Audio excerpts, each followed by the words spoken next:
आइए आज की क्लास में हम लोग देखते हैं परमाणु, अणु और आयन, जो कि रसायन शास्त्र से होगा, केमिस्ट्री से। ठीक है, और इससे कई बार क्वेश्चन पूछा जा चुका है और आगे भी पूछा जाता रहेगा, इसलिए इस पर आधारित प्रश्नों को जरूर देखते रहेंगे।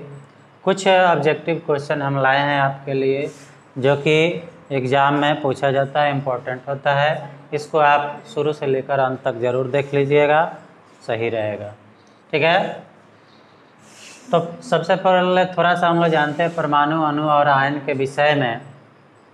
परमाणु क्या है, तो इसके बारे में जॉर्ज डाल्टन का एक नियम है और उन्होंने बताया था कि परमाणु क्या है, अविभाज्य होता है, यानी पदार्थ का सबसे सूक्ष्मतम कण जिसे दोबारा तोड़ा नहीं जा सकता है, अलग नहीं किया जा सकता है, यानी इतना छोटा करे पदार्थ को जिसको तोड़ नहीं सके।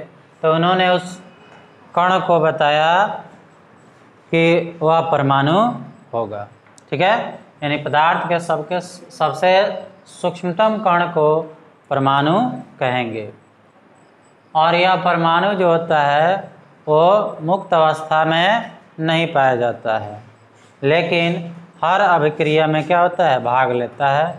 जितने भी रासायनिक अभिक्रिया होता है सब में इसका परमाणु ही भाग लेता है किसी पदार्थ का। उसके बाद है अणु।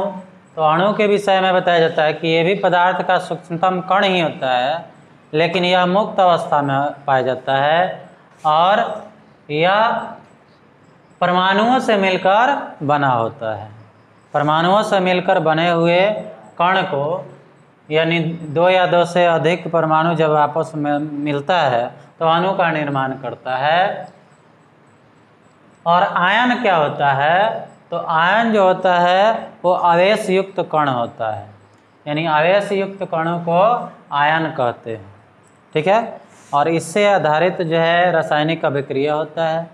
तो रासायनिक अभिक्रिया क्या होता है, तो जब हम दो या दो से अधिक पदार्थों को आपस में संयोग कराते हैं तो उससे नए पदार्थ के, नए गुणों वाले पदार्थ की क्या होती है, निर्माण होती है। तो इस प्रकार की क्रिया को रासायनिक अभिक्रिया कहते हैं। और जब रासायनिक अभिक्रिया होता है तो जिसको हम अभिक्रिया में भाग लेने के लिए रखते हैं या जो अभिक्रिया में भाग लेता है उसको कहते हैं अभिकारक, यानी जो जिससे अभिक्रिया कराते हैं उसको अभिकारक कहते हैं। और अभिक्रिया के फलस्वरूप जो नया उत्पाद मिलता है उसको हम कहते हैं प्रतिफल। क्या कहते हैं, प्रतिफल। अभिकारक को अंग्रेजी में रिएक्टेंट्स कहते हैं और प्रतिफल को प्रोडक्ट कहते हैं। ठीक है, इसके अलावा भी बहुत सारे क्वेश्चन को आप देख सकते हैं। तो देखिए, पहला क्वेश्चन है, किस वैज्ञानिक के अनुसार परमाणु अविभाज्य होता है। तो ये डाल्टन ने बताया था अपने थ्योरी में, अपने सिद्धांत में, कि परमाणु जो है अविभाज्य होता है, लेकिन इसका भी खंडन लोग कर दिया है। इसको भी अलग अलग पार्टिकल में बांट दिया जाता है, जिसको इलेक्ट्रॉन, प्रोटॉन, न्यूट्रॉन आदि के नाम से जाना जाता है। तो डाल्टन के अनुसार जो है परमाणु अविभाज्य होता है, ये क्वेश्चन पूछा जाता है, कई बार आ चुका है। अगला क्वेश्चन है, सोडियम फॉस्फेट का अणुसूत्र। ठीक है, अणुसूत्र होता है, तो ये सोडियम फॉस्फेट का अणुसूत्र होता है Na3PO4।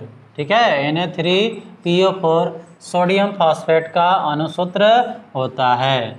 ठीक है, एक बहुत ही फेमस नियतांक है या स्थिरांक है जिसको कहा जाता है एवोगाड्रो स्थिरांक। तो इसका मान बहुत बार पूछा गया है एग्जाम में। जो लोग एग्ज़ाम देते हैं जनरल कंपटीशन का वो लोग जानते होंगे कि ये कई बार जो है क्वेश्चन रिपीट कर चुका है। तो ये होता है 6.022 × 10⁻23, यानी 6.022 0.22 गुने 10 के पावर 23 ये एवोगाड्रो स्थिरांक का मान होता है।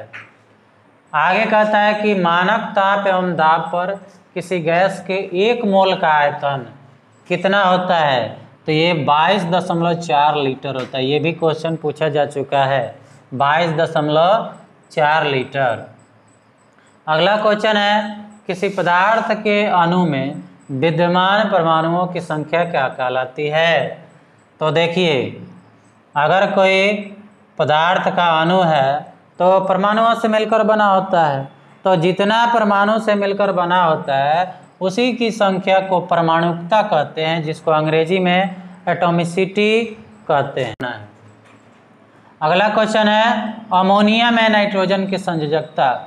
तो संयोजकता का मतलब होता है कि आप परमाणु के बाह्य कक्षा में जितना इलेक्ट्रॉन होता है उसको ट्रांसफ़र किया जाता है, यानी दूसरे को ट्रांसफ़र किया जाता है, या ज़रूरत पड़ता है तो लिया भी जाता है, यानी ऑक्टेट को पूरा किया जाता है। जैसे मान लीजिए कि अगर सोडियम है, इसका परमाणु संख्या क्या होता है, 11 होता है, तो इसका हम संयोजकता निकालते हैं तो 2, 8 और 1 हो जाता है। तो ये क्या कर देगा, ये दे देगा, यानी ये हटा देगा यहाँ से, ये डोनेट कर देगा, तो बाकी इसका ऑक्टेट यानी बाह्य कक्षा में 8 बच जाएगा। तो ये जो दिया, चाहे अगर कोई पदार्थ ले, जैसे Cl17 होता है इसका परमाणु संख्या, तो 2, 8 और 7 होता है, तो इसको ऑक्टेट पूरा करने में एक जो होगा एटम को लेना पड़ेगा। तो इस तरह से आपका क्या हो जाएगा, इसकी परमाणु संयोजकता क्या हो जाएगी, 1 हो जाएगी। इसका भी क्या हो जाएगा, 1 हो जाएगा। लेकिन ये दिया तो धनात्मक होगा, धनायन का निर्माण करेगा, और ये लिया तो ऋणायन का निर्माण करेगा। ठीक है, ये सब चीज़ जो है संयोजकता में पढ़ना होता है। अभी हम लोग ऑब्जेक्टिव कर रहे हैं, ऑब्जेक्टिव पर ध्यान देंगे। तो अमोनिया में नाइट्रोजन की संयोजकता जो होती है वो 3 होती है। अमोनिया का जो सूत्र होता है वो NH3 होता है। ठीक है, तो ये N जो होगा वो H के नीचे बेस में लग जाता है, और इसकी संयोजकता 1 होती है हाइड्रोजन की, तो इसके बेस में लगाया भी जाता है, छोड़ भी दिया जाता है। तो यहाँ पर नाइट्रोजन की पूछ रहा है कि संयोजकता कितनी है, तो ये 3 हो जाएगा। अगर इसी में कह देगा कि हाइड्रोजन की संयोजकता कितनी है तो 1 हो जाएगा। ठीक है, अगला क्वेश्चन है एथेनोइक अम्ल का अणुसूत्र C2H2 है, C2H2O है, इसका सरल सूत्र क्या है, तो CH2O, ये सरल सूत्र हो जाता है और ये अणुसूत्र है। अगला क्वेश्चन है किसी तत्व के सभी परमाणु क्या होते हैं, तो समान होते हैं। अगर तत्व होता है तो उसका परमाणु एक ही प्रकार के होते हैं, समान होते हैं। ठीक है, तत्व जो है शुद्ध पदार्थ होता है, उसमें किसी तरह का मिलावट नहीं होता है। उसके बाद फ्लोरीन का संकेत क्या है, देखिए संकेत के लिए आपको जानना होगा पीरियोडिक टेबल। पीरियोडिक टेबल का सहारा लेना पड़ेगा, आवर्त सारणी का सहारा लेना पड़ेगा। उसमें संकेत और उसकी परमाणु संख्या, परमाणु द्रव्यमान, ये सब दिया हुआ रहता है। तो आवर्त सारणी को आप ध्यान से पढ़ लीजिएगा, समय मिलेगा तो हम आपको आवर्त सारणी भी बता देंगे। तो फ्लोरीन का संकेत जो होता है वो F होता है। ठीक है, अगर कोई पूछ दे कि हाइड्रोजन का तो H हो जाएगा, लिथियम का Li हो जाएगा ना, हीलियम का He हो जाएगा। ऐसे ही अगर आप आवर्त सारणी का अध्ययन कीजिएगा तो सारा का संकेत उसमें दिया रहता है, तो उसको आप एक बार जरूर देख लीजिएगा। अगला क्वेश्चन है तत्व के परमाणु ही किसमें भाग लेते हैं, तो अभी चर्चा कर चुके हैं, तो रासायनिक अभिक्रिया में भाग लेते हैं। परमाणु ही क्या करते हैं, और रासायनिक अभिक्रिया में भाग लेते हैं। उसके बाद है आवेश युक्त कण को क्या कहा जाता है, तो आयन कहा जाता है। ठीक है, आवेश युक्त कण को क्या कहते हैं, आयन कहते हैं। पहले ही डिफिनीशन में हम बता चुके हैं। अगला क्वेश्चन है पदार्थ के सूक्ष्मतम कण जो मुक्त अवस्था में रहता है क्या कहलाता है, तो ये अणु होता है, ये मुक्त अवस्था में रहता है। उसके बाद दो विभिन्न तत्वों के संयोग से बने यौगिक क्या कहलाते हैं? ठीक है, अलग अलग तत्वों को अगर मिला के यौगिक बनाते हैं तो उस यौगिक को द्विअंगी यौगिक कहते हैं। यानी दो प्रकार के तत्वों के संयोग से बनने वाले यौगिक को द्विअंगी यौगिक कहते हैं।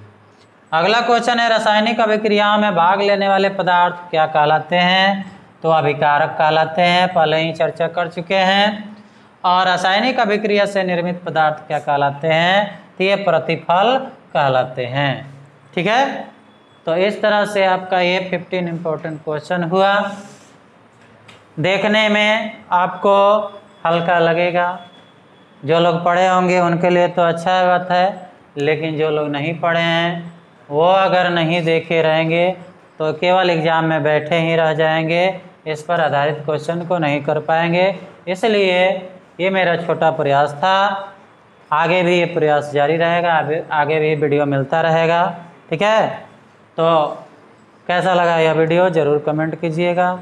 अगर अच्छा लगे तो लाइक कीजिएगा। अभी तक सब्सक्राइब नहीं किया हो तो सब्सक्राइब ज़रूर कर लीजिएगा और बेल आइकन को दबा दीजिएगा ताकि सभी वीडियो आपको मिल सके, और अपने दोस्तों के साथ शेयर करना नहीं भूलिएगा।